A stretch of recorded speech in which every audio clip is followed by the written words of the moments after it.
오늘은 주님이 주신 복음의 빛이라고 하는 제목으로 이번 달이 가정의 달이기도 하지만 또 이번 달 마치면서 전도회를 하죠.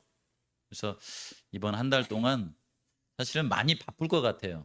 저 개인적으로도 많이 바쁠 일이 이렇게 준비되어 있고 그렇죠. 그리고 우리 성도님들도 5월 달 많이 또 분주하고 바쁘실 텐데 그러면서도 가정의 날을 잘 보내시고 또 전도회도 이렇게 잘 준비하셔서 뭔가 좀 하나님께서 우리와 함께 하시는 보람 있는 또 좋은 열매가 있는 그런 한 달을 보내셨으면 좋겠다 싶어서 주님의 주신 복음의 빛이라고 하는 제목으로 말씀을 좀 나누겠습니다. 요한복음 12장 46절에서 48절에 있는 말씀 가운데 말씀이 이제 시작될 때 뭐라고 하냐면 예수께서 원래 조용한 분이신데 외쳐 가라사대라고 하는 대목이 나와요. 예수님이 외쳐 큰 소리로 말씀하셨다라고 하는 겁니다. 무슨 말씀을 하셨냐면 나는 빛으로 세상에 왔나니 무릇 나를 믿는 자는 어둠에 거하지 않게 하려 함이로라 얘기했어요. 예수님이 이 땅에 빛으로 오셨는데 우리 성도님들께서 그런 예수님을 마음속에 믿음으로 받아들이시면은 어둠 가운데 살아가지 않고 빛 가운데 살아가게 하시기 위해서 예수님께서 이 땅에 빛으로 오셨다라고 이렇게 말합니다. 예수님이 이 땅에 오신 목적은 우리를 정죄해서 우리로 하여금 죄의 형벌을 받고 멸망케 하기 위해서 온 것이에요? 아니면 그분이 굳이 이 인류 역사에 딱 개입하신 이유는 우리가 정죄받고 멸망하는 것이 아니라 구원하시기 위함이에요. 예수님께서 이것을 이렇게 분명히 강조해서 말씀하시는 거예요. 내가 온 것은 세상을 심판, 여기의 심판은 조사 심판이나 그런 개념이 아니라 정죄의 심판이에요. 그래서 하나님을 믿지 않는 사람들에게 심판에 이렇게 부활로 나오도록 하는 심판입니다. 그런 심판을 하려 함이 아니요 세상을 구원하려 함이로다. 이렇게 예수님이 이 땅에 오신 목적은 우리가 빛 가운데 살면서 또 우리를 죄 가운데서 구원하시기 위해서 예수님께서 오셨는데 만약 예수님이 이렇게 나중에 이제 재림하시고 삼림하실 때에 우리가 이 정죄의 심판을 당한 이유는 무엇 때문인가? 그것은 빛이신 예수님을 마음속에 받아들이지 않는 이유 때문에 그렇다고 그래요. 그 빛이신 예수님을 이렇게 쭉 풀었더니 그게 뭐냐면 우리를 죄 가운데서 구원하시는 복음이 되신 예수님이다라고 하는 것입니다. 그분의 그 구원하신 섭리를 잘 알지 못해가지고 그분을 외면하고 받아들이지 않고 살아갔을 때 우리는 이제 심판을 받게 되는데 예수님이 직접 심판한다기보다는 하나님의 말씀이 그 말씀이 우리를 심판할 것이다라고 하는 말씀을 우리에게 이렇게 주시고 있습니다. 그래서 오늘은 여기 있는 말씀을 우리에게 주시는 그 복음이 되는 빛이신 예수님을 우리 성도님들이 신앙하시면서 이렇게 듣고 암송하고 생각했던 그 말씀들을 이렇게 연결을 이렇게 시켜가지고 그렇구나라고 하는 말씀을 제가 쭉 이렇게 연결해서 뽑아왔습니다. 그런 부분들을 같이 살펴보도록 하겠습니다. 먼저 제가 처음 목회 나와서 이제 한 5년 정도 지났을 때에 이제 안수를 받고 진도에 가서 사역을 했었어요. 이 진도에 사역하는 동안에 그때 당시에 해남교회에서 사역했던 서한범 목사님께서 전도회를 오셔서 선배 목사님이시기 때문에 후배인 저에게 아주 목회를 하면서 얻은 귀한 체험담을 얘기해 주더라고요. 하시면서 뭐라고 하시냐면 본인이 이렇게 목회하면서 여러 이렇게 집회를 이렇게 해봤는데 만약 우리 성도님들께서 집회를 이렇게 계획하시고 기도하고 또 열심히 이렇게 준비하면서 집회를 맞이하면 하나님은 모든 집회마다 그분께서 이루시고자 하시는 일이 있대요. 그렇게 얘기하면서 마 목사가 앞으로 이렇게 목회를 하는 동안에 사경회를 하든지 또 전도회를 하든지 세미나를 하든지 간에 우리 성도들로 하여금 힘들고 어려울지라도 함께 기도하는 마음으로 충실하게 준비해서 그런 하나님께서 계획하신 집회를 해봐라. 그래야면 분명히 하나님께서 일을 이루어 주실 것이다. 이렇게 얘기했던 기억이 나요. 한 번은 광주에서 이게 전도회를 했는데요. 연합 전도회를 했대요. 그때 당시에 그 전도회를 위해서 한 3천만 원 정도 이렇게 재정을 들여가지고 연합 전도회를 했답니다. 근데 그때 전도회 때 딱 구도자가 한 사람 나왔대요. 딱 한 사람. 그래서 그 한 사람이 나와가지고 말씀을 듣고 이제 결심을 하게 되는데 성도들이 간절히 기도했대요.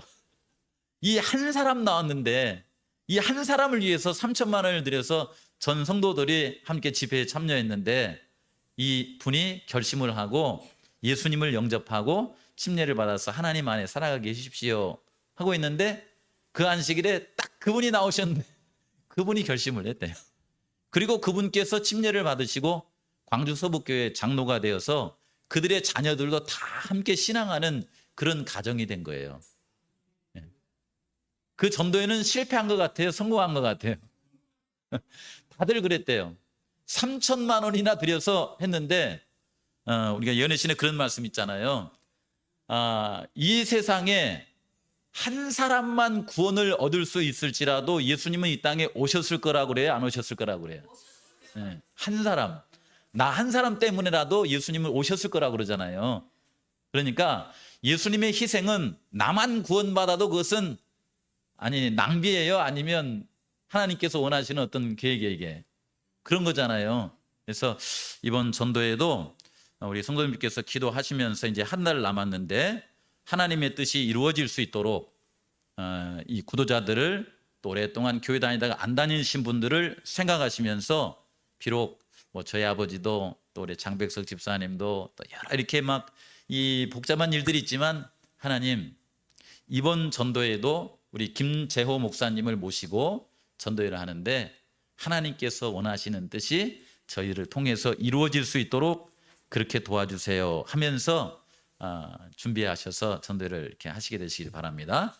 뭐 다행히 사모님께서도 같이 오신다 그래요. 하루 더 늦게 오시지만은 오셔서 이전 함께했던 추억들을 생각하면서 이번 전도회의 포커스는 구도자들도 모시고 오지만은 예전 교회를 다니시다가 안 다니신 분들이 있으면 제가 한 2주 사이에 카드를 이렇게 만들어 드릴게요. 그러면 카드도 갖다 드리고 또 전화도 하시고 또 뭐 이렇게 김재호 목사님이 오신다 이렇게 말씀도 하셔서 함께 이렇게 집회도 참석하시고 또 할 수 있으면 같이 좀 식사도 좀 같이 하시고 그러면서 옛 추억을 되살리면서 이제 나도 교회를 가볼까라고 하는 그런 마음의 결심들이 생길 수 있는 그런 전도회로 잘 이끌어 가셨으면 좋겠습니다.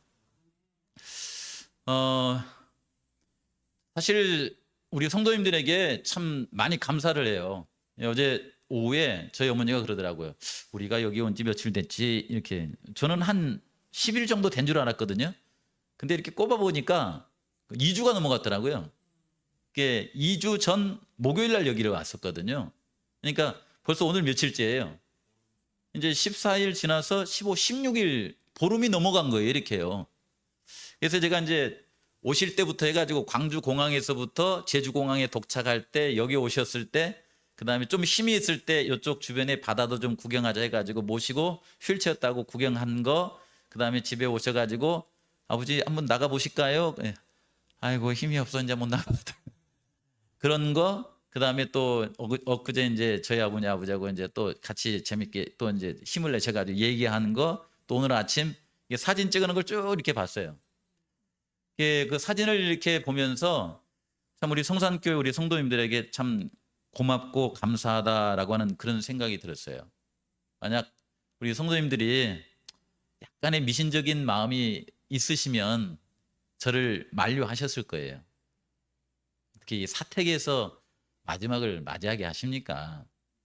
근데 예전에 우리 이제 홍 장로님 댁에서 우리 어머니 아버지를 집에서 모시셨잖아요. 근데 그 참 저는 좋아 보이더라고요. 그래서 사실 이렇게 병원에 가면 굉장히 외롭습니다. 예. 이게 요양병원에 이렇게 모셔다 놓으면은 그저 이제 뭐 주말에 한번 가서 이렇게 보고 그 외의 시간을 그 마지막 시간을 다 누구하고 보내야 돼요? 그냥 의사 선생님들의 그 행정 사무 처리하듯이 그렇게 하고 그다음에 요양 보호사들 간병인들 있잖아요. 이분들 간호사들 이분들을 이렇게 같이 보내면서 그냥 이렇게 마치 뭐 한 것 같아요. 이렇게 해요. 돈 들여가지고 병원에다가 방치해 놓은 것 같은 그런 느낌이 든대요, 이게요. 물론 그분들도 최선을 다하는 거예요. 그게 나쁘다는 건 아닙니다. 근데 이제 요즘 이제 이 가족들에 대해서 소중하게 생각하시는 분들이 무슨 이제 또 이제 복지를 생각하냐면은 조금 힘들어도 부모님들을 가정에서 이렇게 마지막을 보내시도록 하자. 이제 그런 붐이 이제 일어나고 있어요. 왜냐하면 부모님들에게 외롭지 않게 하기 위해서, 그리고 가족들과 끝까지 함께 사랑을 나누면서 시간을 보내게 하기 위해서 이제 가족들이 원하면 그렇게 또 이제 간병인들을 보내주는 시스템이 있어요. 낮에는 그 요양보호사들이 와서 보호해주고 밤에는 가족들이 와서 보호해줄 수 있도록, 그렇게 해서 원하시면 집에서 할 수 있도록. 그래서 제가 이제 여러 이렇게 시스템들 이렇게 보니까 제주에도 가족이 원하면은 그 제주에 365 병원이 있는데 그 병원 의사가 이 내방을 해요. 그리고 간호사도 이렇게 보내줘요. 아직은 시작 단계예요, 이것이요. 우리나라에 그런 시스템이 없기 때문에. 근데 이제 제가 그걸 이렇게 복지사를 통해서 정보를 얻고 와서 또 이제 연결도 놔주고 하는데, 조금만 더 이렇게 여력이 있으면 일주일에 한 2번 정도만 와서 이렇게 봉사를 해주면은 굳이 이렇게 병원에 가시지 않아도 집에서도 할 수 있는 시스템이 우리나라에 이렇게 갖춰져 있더라고요. 이런 저런 생각을 하면서 이런 은혜를 우리 성도님들께서 이렇게 또 기회를 주셔서, 저는 사실 뭐 목회하면서 지금까지 목회한답시고 부모님 돌아봤어요, 안 돌아봤어요? 말만 막 이렇게 부모님 사랑하자 하지 사실 부모님 거의 돌아보질 않았습니다. 뭐 어버이날도 사실은 교인들 모시고 어디 놀러 가고 이런 건 해봤어도 뭐 이렇게 꽃다발 갖고 부모님 가서 뭐 나실제 괴로움 이런 것도 안 해봤거든요. 근데 이제 그래도 이번에 여기 오셔가지고 저렇게 계시면서 어제도 그냥 밤새 막 일어나다 이렇게 했는데 그 과정이 저한테는 굉장히 좋아요. 이렇게 볼 수 있어서 좋고, 또 우리 성도님들께서 그런 배려를 해주셔서 너무 감사하고, 또 아침 저녁으로 또 이렇게 예배를 드리시면서 이런 시간을 보내니까 너무 좋아요. 하나님께서 만약 이런 그 마음의 감동을 주시면 나중에 마목사에게 제주에 썼던 요양원이나 이런 걸 그 해서 하면은 그래 그냥 우리 나이 드신 분들에게 그냥 그 재미있게 뭐 만들기도 하고 뭐 이렇게 하는 것도 좋지만은 아침 저녁으로는 하나님의 말씀을 펴서 말씀을 이렇게 천천히 풀어드리면서 이분들에게 구원의 확신과 그다음에 재림의 소망을 이렇게 확실하게 이렇게 반복적으로 해서 넣어주면서 이분들을 돌봐주면 그것도 괜찮겠다라는 생각이 제 마음속에 드는 거예요. 이렇게 제가 그냥 그렇게 해드려 볼까요? 그러면 좋겠죠. 네. 제가 한다기보다 누군가가 그렇게 할 수 있으면 그런 시스템이 이루어졌으면 좋겠다는 생각이 들고, 사실은 이제 저희 가정은 이렇게 마지막에 하나님 이름을 부르면서 예배를 보고, 그다음에 저희 어머니 아버지가요, 제가 옆에서 이제 찬미를 이것저것 이렇게 부르면서 찬미가 이 348장을 이렇게 찬양하면 가만히 계시다고도 따라 불러요. 이렇게. 이것만 해도 기적이거든요, 이것이요. 혹시 348장이 무슨 찬미인지 아세요? 그 말, 내가 지금 사는 것, 이걸 따라 부르시더라고요. 이게 가사를 안 보고도요. 그 다음에 찬미가 116장이에요. 116장이 뭔지 또 아시죠? 자비로운, 이걸 아버지가 이렇게 의식 없이 있다가도 제가 이렇게 하면 따라 불러요, 이렇게. 제가 말씀드리는 것이 이분들이 참 잘한다는 게 아니라 그 수천리에서, 그렇잖아요. 제가 반복이 말씀드리잖아요. 원래 제 고향은 예수님의 이름이 전해지기 힘든 곳이에요. 아주 시골 산골짜기거든요. 근데 그곳에 저를 통해서 복음을 주시고, 또 부모님이 처음에는 그걸 그렇게 반대하셨지만은 그 전에 우리 집은 이제 종손 집안이라 제사도 많아요. 저한테 제가 그랬잖아요. 제사 이렇게 적은 걸 쪽지를 나한테 주면서 이제는 네 몫이다 이렇게 넘겨줬다고. 그럴 만큼 저희 아버지는 가정일에 충실하신 분입니다. 그런데 예수님을 마음속에 받아들이고 가족들이 이렇게 막 힘들어하는데도 제사를 전부 다 뭘로 돌려버렸어요? 이전 제사 방식으로 안 하고 추도 예배로 다 돌려버렸어요, 이걸. 그리고 하나님께 예배 보는 가정으로 이렇게 만들어 주신 거예요. 이건 참 기적 같은 저희 가족 얘기입니다. 그래요. 그리고 기도하실 때에 하늘에 계신 우리 아버지시여, 그러면 저보다 어머니가 더 빨리 나가요. 그분이 뭐 하셨다는 거예요? 이걸 암송하셨다는 거잖아요. 그래서 그걸 통해서 기도하시고, 여러분이 이 가정의 날을 이렇게 보내면서 뭐 가족이 행복하고 가족이 잘 되고 좋은 학교 가고, 물론 이 사회 속에서 살아가기 위해서 다 필요한 겁니다. 그러나 그리스도 안에서의 행복한 가정은 복음이 살아있는 가정이에요. 하나님의 사랑이 있는 가정이 행복한 가정이죠. 그렇죠. 그런 가운데 또 하나님께서 은혜 주신 대로 건강하고 또 이렇게 사회 삶을 통해서 잘 해나가고, 이런 삶이 있는 가정. 이제는 우리가 신앙하면서 하나님의 말씀의 본질을 좀 이렇게 가깝게 하나님이 주시고자 하는 말씀대로 우리의 마음속에 말씀을 받아들이고 살아야 되는 때가 되었다라는 생각이 들어요. 왜 이런 말씀을 드리냐면은, 이제 우리가 신앙하면서 보시면은 대개 이렇게 신앙이 왔다 갔다 하는 이유가 내 마음속에 예수님이 살아계시고 예수님과 함께하고 그런 씨름 때문에 그런 것이 아니라, 신앙이 왔다 갔다 하는 이유가 우리의 신앙의 무게가 사회를 통하여서 얻고자 하는 것보다 너무 가벼워요, 이것이요.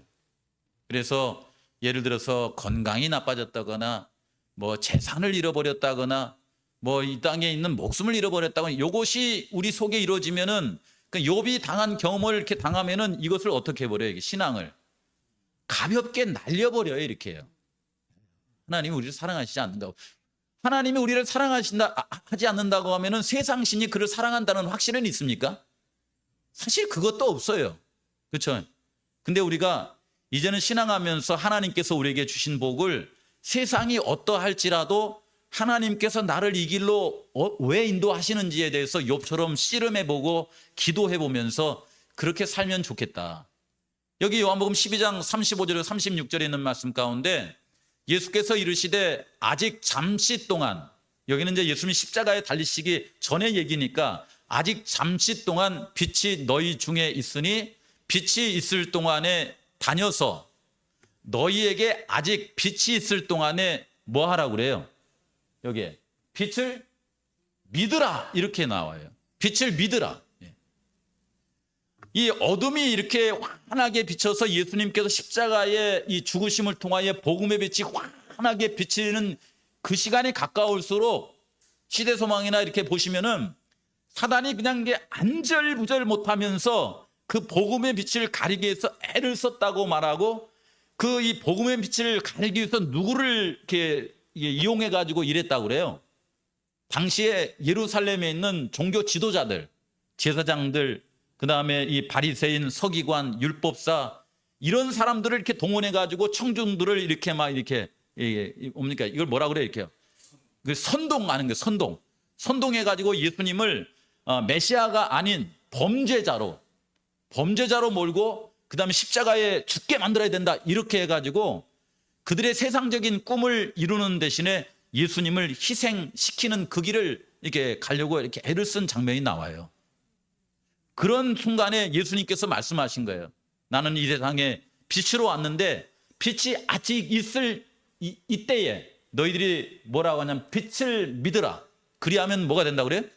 빛의 아들이 되리라 이렇게 말씀하시는 거예요. 사실 이 말씀에는 우리 성도님들께서 요한복음을 거듭해서 이렇게 읽어내려가 보시면은 이 빛이 누구냐면은 요한복음 1장에 말씀이신 분이세요. 이 땅에 하나님께서 보내신 자, 말씀이 육신이 되어서 오신 예수님을 말합니다. 이분이 누구냐면 하나님의 아들이세요. 근데 그 하나님의 아들을 우리가 믿게 되면 요한복음 1장 12절에 우리가 어떤 사람이 되는 권세가 우리에게 임한다고 그랬어요. 하나님의 자녀가 되는, 여기 빛의 아들이라고 그랬잖아요. 이 빛은 하나님이신데 하나님의 아들, 빛의 아들, 하나님의 자녀가 되는 권세를 얻는다고 말씀하신데 그 얘기를 지금 하고 있는 것입니다. 사실 예수님께서는 창세전에 아버지 하나님과 함께 계획했던 일들을 아버지 하나님께서 독생자 예수님을 이 땅에 보내주심으로 말미암아 지금 이게 요한복음 12장 이렇게 중반에 보시면 무슨 얘기를 하시냐면은 요즘 이제 마치 이렇게 이 들녘에 가서 보시면은 보리와 밀이 익어갈 시기죠. 그러한 것을 보면서 뭐라고 하냐면 한 알의 밀이 땅에 떨어져서 죽으면 이렇게 말하잖아요. 죽으면 뭘 얻는다고 그래요? 많은 열매를 얻는다고 그래요. 이렇게. 예수님께서 그냥 자연에 있는 이야기를 통상적으로 쓰시는 말씀이에요? 아니면 그 말씀을 통하여서 하나님께서 한 알의 밀, 한 알의 밀이 누구예요? 이건 다수의 사람을 말하는 것이 아니에요. 예수님을 지칭해서 말하는 거예요. 한 알의 밀이 땅에 떨어져서 이 세상에 와서, 그렇죠, 죽으면, 십자가에서 돌아가시면 많은 열매를 맺으리라, 많은 죽을 수밖에 없는 사람들에게 생명을 줄 수 있는 길이 열리리라 라고 하는 그 말씀을 우리에게 주시고 있는 장면 속에서 이 말씀을 하신 거거든요. 그래서 요한복음에는 예수님이 한 알의 밀처럼 땅에 떨어진 얘기도 하지만은 뭐도 얘기하시냐면 인자가 들리면, 요 얘기를 하시는 거예요. 인자가 들리면, 창세기 요한복음 3장 15절에 있는 말씀처럼 모세가 광야에서 뱀을 든 것처럼 인자가 들리면 모든 사람을 그분에게로 이끌어서 그들에게 빛의 아들, 하나님의 자녀, 그래서 하나님의 백성으로 삼아주시겠다고 하는 그 말씀을 하고 있는 것입니다. 그래서 우리 성도님들께서 오늘을 살아가시면서 빛이 아직 있는 동안에 빛이신 예수님을 마음속에 받아들여 살아가시면서 빛의 자녀로 살아가시는 귀한 삶을 살게 되시기를 바라요. 근데 이런 일들이 자주 있어요, 없어요? 여기 보시면은 요한복음 1장에 보시면 이런 일들이 자주 있는 것은 아니래요. 흔하게 있는 것이 아니래요. 참 빛이신 예수님께서 이 땅에 오셔서 그 빛을 비추어 주셨습니다. 이분은 다른 분이 아니라 세상을 만드신 분이라고 이렇게 말합니다. 근데 그 안에는 뭐가 있냐면 생명이 있다고 그랬어요. 생명이 있었으니 이 생명은 사람들의 빛이라. 그런데 여기 흐릿하게 써진 곳에 보면은 세상은 그 빛이신 생명이신 예수님을 알아보고 그분을 영접했다고 그래? 아니면 영접하지 않았다고 그래? 여기 영접하지 않았다고 나와요. 세상이 그를 알지 못하였고 자기 땅에 오매 자기 백성이 영접하지 아니하였다, 이렇게 말합니다.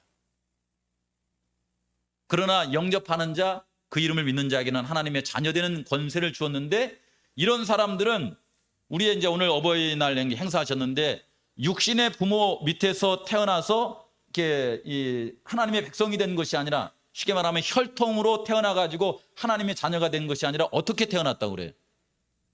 여기 오면 오직 하나님께로부터 난 자들이다, 이렇게 나와요.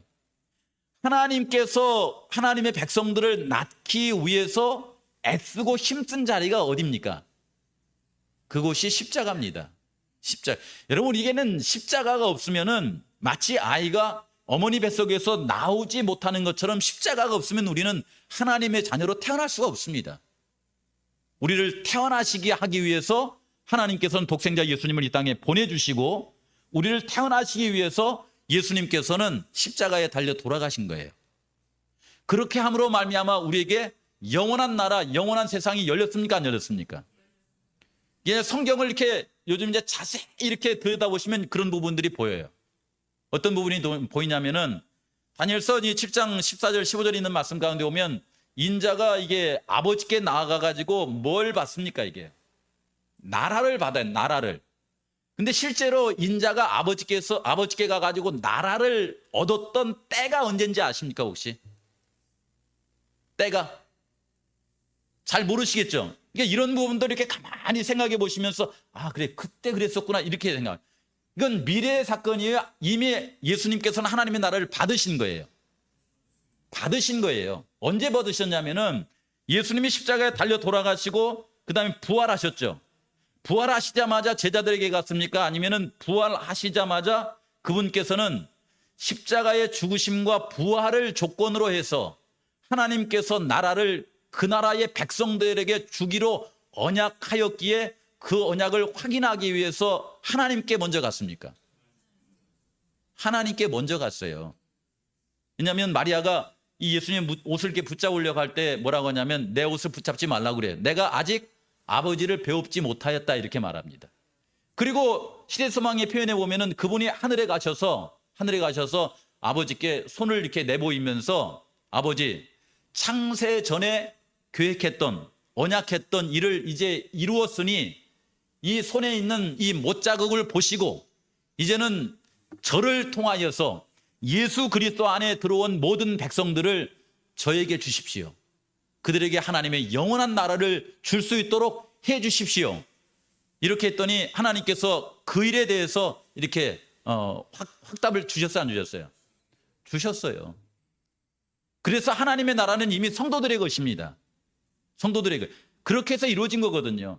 그러니까 우리 성도님들께서 그런 말씀을 하나하나 이렇게 구슬을 꿰듯이 이렇게 꿰나가서 보시면은 이미 우리 성도님들은 지금 아프시기도 하고 힘드시기도 하지만은 영원한 축복은 이미 이렇게 보장을 받은 거예요, 안 받은 거예요? 이미 보장을 받은 겁니다. 받은 거예요. 그래서 하나님의 아들로 이렇게 살아가도록 하는데 예수님이 땅에 오셨을 때도 그렇지만 오늘날에도 우리가 전도회를 계획하고 이렇게 하지만은 그런 하나님의 나라를 이렇게 받아들이는 사람들이 많아요, 적어요? 많지 않습니다. 적더라고요. 예. 근데 제가 이 성경을 통해서 이렇게 살펴보건데 여기 예수님께서 이제 예수님 안에서 우리에게 영원한 생명을 주시고자 하는 그 길을 이렇게 쫙 이렇게 내주셨는데 여기 이런 말씀이 나와요. 고린도전서 15장에 있는 말씀 가운데. 그러함에도 불구하고 예수님께서 재림하심으로 말미암아 이런 나라를 완전히 완성하기까지 이 땅에 고생하는 일이 있어요, 없어요? 병드는 일이 있어요, 없어요? 죽는 일이 있어요, 없어요? 썩는 일이 있어요, 없어요? 이런 게 있어요. 그 나라가 이 땅에 완전히 완성되기까지 이 땅에 살아가시면서 사단의 어떤 게 핍박과 어려움을 당해야 안 당해요? 다 당합니다. 당해요. 그래서 여기에 있는 말씀을 쭉 보시면은 우리가 이 땅에 살아가면서 우리 몸은 여기 썩을 것이라고 하고 욕된 것이라고 하고 약한 것이라고 하고 육의 몸이라고 이렇게 표현하는 거예요. 우리가 아직 육의 사람이라는 표현을 하는 것입니다. 그러면서 예수님께서 이루어주신 복음을 통하여서 구원의 길로 가기 위해서 예수님과 함께 투쟁하며 살아가는 것입니다. 이 땅을요. 그렇죠. 제가 어렸을 때 저희 어머니가 지금 듣고 계실 거예요 아마. 저희 어머니가 그냥 그때 당시는 뭐 성경을 아는 것도 아니고 그냥 쓰는 말을 쓴 겁니다. 제가 이렇게 말을 안 들으면은 어떤 얘기를 하셨냐면 호레이가 물어갈 놈 이런 욕을 했어요. 호레이가 물어갈 놈. 이게 무슨 뜻인 것 같아요? 이게 성경적으로 보면 짐승에게 사람이 물려가는 것은 축복이에요, 저주예요? 큰 저주입니다. 신명기 28장에 보시면 하나님의 말씀 가운데 불순종하면 하나님의 그 선지자가 누굽니까? 그 여호보람에게 와가지고서 이렇게 말씀을 주고 이렇게 그냥 돌아가라고 했는데 그 늙은 선지자가 와가지고 이렇게 회유하는 바람에 음식을 먹고 가다가 누구한테 잡혀 죽어요, 이렇게. 사자에게 물려 죽잖아요. 하나님의 말씀에 불순종한 결과로 이렇게 사자에게 물린 거예요. 여기 사자에게 물려갈 놈, 이거하고 비슷한 거 이게 좋은 말이 아닙니다. 이게 호레이가 물어갈 놈, 이건 이제 사단의 밥이 된다는 그런 거하고 비슷하거든요, 이것이요. 근데 또 어떤 말을 썼냐면은 썩을 놈, 이 말도 이 썩을 놈 이렇게 했다. 이게 보니까 이게 있는 말을 쓴 거야, 없는 말을 쓴 거예요? 그냥 썼는데. 성경에는 이런 말이 있어요. 우리가 만약 죄의 종이 되어서 죄된 삶을 그냥 살아가 버리면은 우리는 이 호레이가 물어갈 놈, 이게 성경적으로 말하자면 사자가 물어갈 놈이에요. 우는 사자처럼 그랬잖아요. 사자의 밥이 되는 거예요. 그 다음에 그렇게 살다가 이 땅의 마지막에 너는 흙에서 왔으니 뭘로 끝나는 거예요? 흙으로 끝나는 거예요. 그런데 예수님께서 우리를 위해서 십자가에 달려 돌아가시고 부활하심으로 말미암아 우리의 운명이 바뀐 걸 여기 얘기하는 거예요. 우리 예수님은 우리를 살려주시는 분이십니다. 그래서 썩을 사람을 썩지 않을 사람으로, 욕된 사람을 영광스러운 사람으로, 약한 사람을 강한 사람으로, 육의 몸을 신령한 몸으로 다시 이렇게 회복시켜 주시겠다라고 하는 말씀을 고린도전서 15장에 우리에게 하고 있는 것입니다. 그래서 우리 성도님들께서 하나님으로부터 빛을 받고 복음을 이렇게 받아들였다고 하면은 우리 자녀들이나 손주들이 말을 안 들을 때에 어떻게 하냐면, 만약에 복음이 개입되지 않으면 호래가 물어갈 놈 썩을 놈이에요. 근데 복음을 마음속에 받아들이고 이렇게 보면은 요 뒤에 걸 쓰셔야 돼요. 뭐라고 쓰셔야 되냐면, 뭐라고 해야 돼요? 아이고 썩지 않고 살 놈, 이렇게. 그러니까 영원히 살 사람이다 이 말이죠. 그렇죠. 그 다음에 예수 안에서 살 사람, 예수 안에서 산 사람, 예수님 부활할 때 영원한 생명을 얻을 놈, 이렇게 그 사람을 불러주라는 거예요. 좀 어색한가요? 근데 여기가 복잡하게 생각하지 마세요. 내가 복음을 받아들였으면 이 눈의 안경을 누가 쓴 거예요? 예? 내가 복음을 받아들였으면 눈의 안경을 누가 쓴 거예요? 내가 쓴 거예요? 상대방이 쓴 거예요? 내가 쓴 거예요. 내가. 복음의 안경을 쓴 사람이 세상을 다르게 봅니다.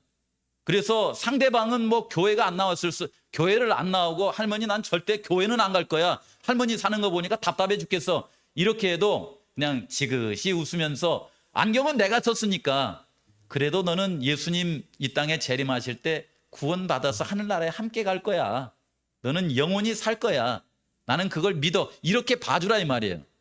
내 눈에는 그렇게 보이니까 그렇게 하면 좋겠죠.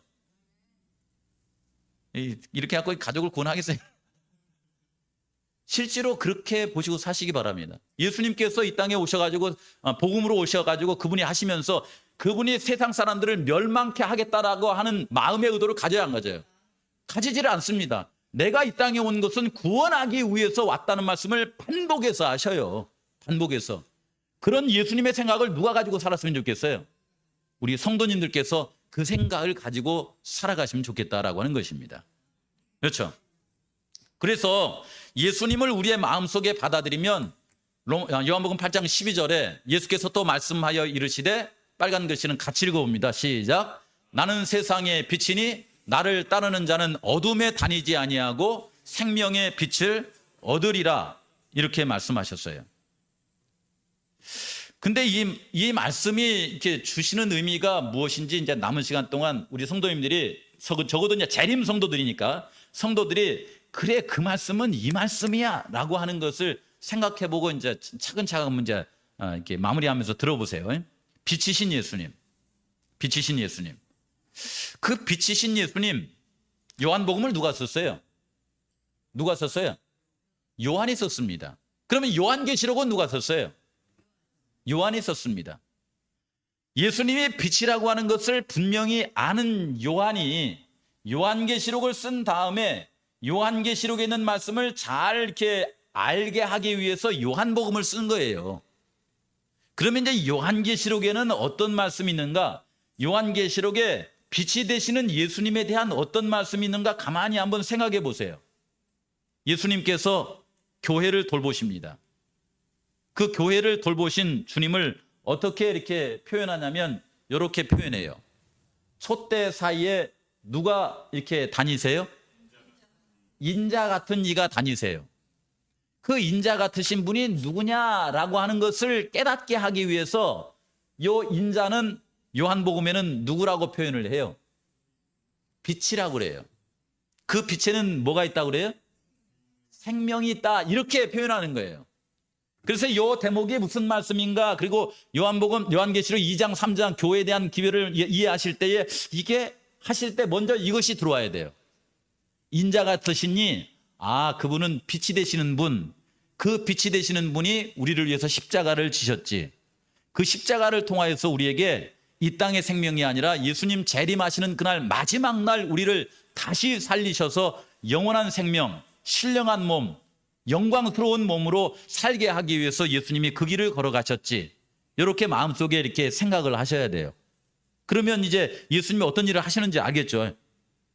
실제로 왜 그러냐면은 이 촛대 사이에 인자 같으신 이가 이제 이 교회를 돌보시는데, 에베소, 서머나, 버가모, 이렇게 두아디라, 사대, 빌라델비아, 라우디게아, 많은 성도님들께서요, 많은 성도님들께서 예수님이 이 땅에 오셔서 십자가에 달려 돌아가시고 예수님이 재림 때까지 보시면은 그 긴 기간 동안에 예수님의 돌보심을 이렇게 받은 성도들 가운데 이 땅에서 장수해 가지고 요한처럼 오래 산 사람들이 많이 있어요, 없어요? 많이 있어요, 없어요? 없어요. 그러니까 예수님이 주고자 하신 진정한 생명은 이 땅에서의 장수가 아니에요. 복음을 전하기 위해서 특별한 목적으로 요한은 장수하게 해주었어요, 예수님께서.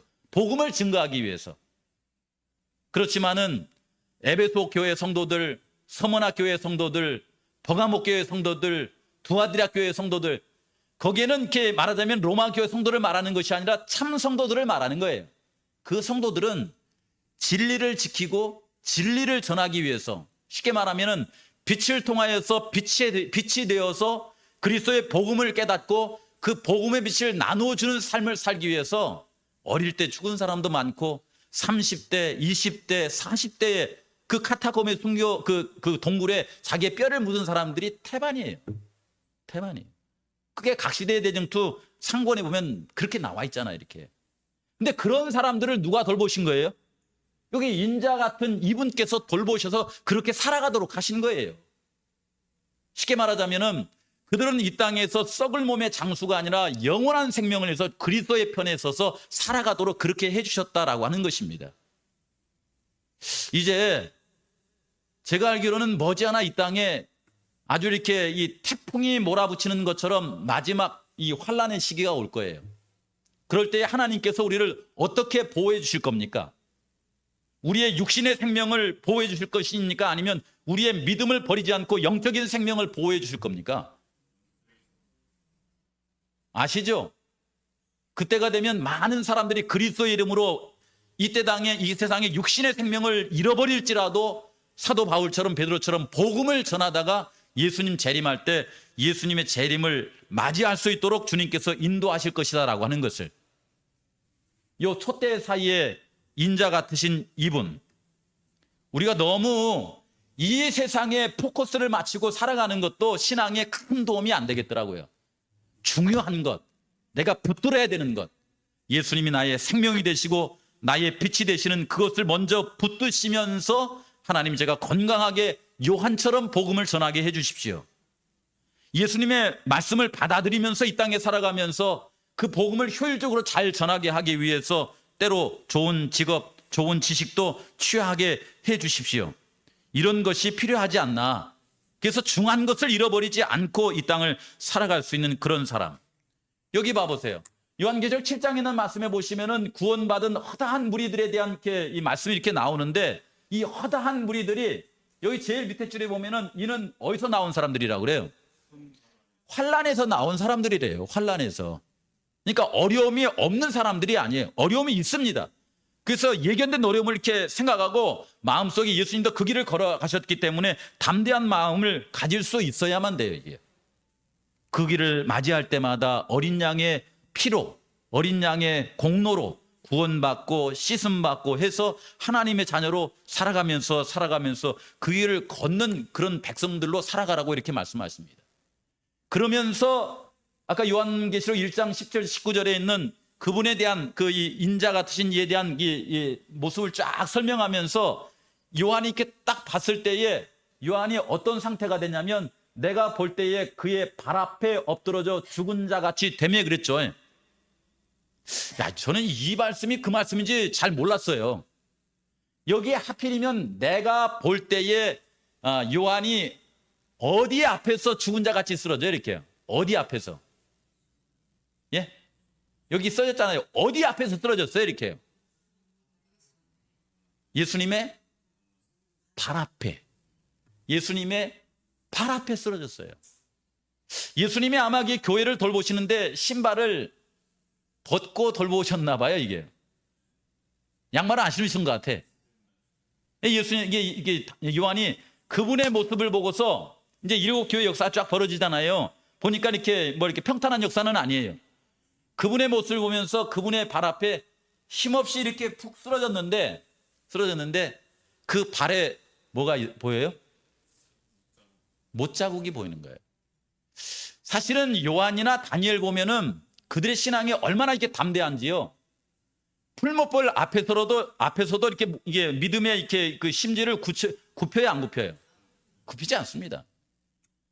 사자, 이 굶은 사자 앞에서도 이렇게 다니엘이 아이고 사자가 무서우니까 나 기도하기를 포기하겠다, 그런 태세를 취해요, 안 취해요?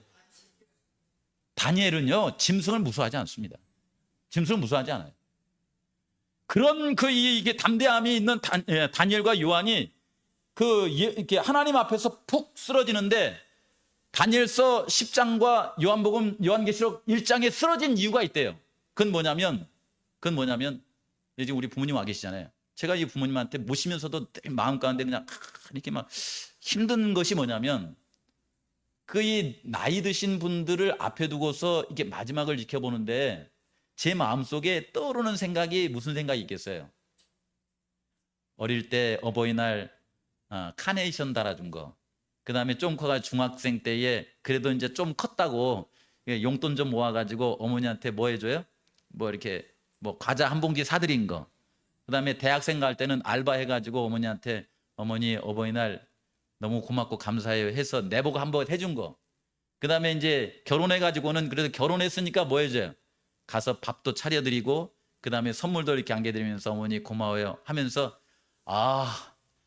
내가 우리 부모님한테 얼마나 좋은 일을 많이 했던가, 이거 생각하면서 제가 시간 보니까요 그런 거 하나도 없어요. 이제 연세 드시고 이제 뭐 이렇게 나이 드시고 몸도 구부정하시고 이렇게 하시니까 그분들이 해주신 것에 비하면 내가 아무것도 해드린 게 없는 거예요. 아무것도 해드린 게 없는 거예요. 그 장면이에요, 이것이요. 주님은 우리를 구원하시기 위해서 오셨는데 우리가 살아가면서 그분에게 해드린 것은요 그분의 사랑에 비하면 너무나 누추한 거예요. 그래서 거기서 그냥 이렇게 충격을 받은 거예요. 그러잖아요. 나 같은 죄 이러잖아요. 나 같은 죄인을 구원하시기 위해서 이분이 십자가에 달려 돌아가셨고 여기 쓰러진 거예요. 그러니까 오히려 주님께서는 뭐라고 하시냐면 여기에 두려워하지 말라고 그러죠. 왜 두려워하지 말라고 하냐면은 네가 걱정하는 거 내가 다 해결해놨으니까 걱정하지 말라는 겁니다. 나는 죽었다가 다시 살아났다. 그래서 네가 염려하는 모든 문제 해결해놓고 내가 너를 사랑하기 때문에 영원한 생명의 길을 열어놨다. 이렇게 하면서 두려워하지 말라 이렇게 말씀하시는 거예요.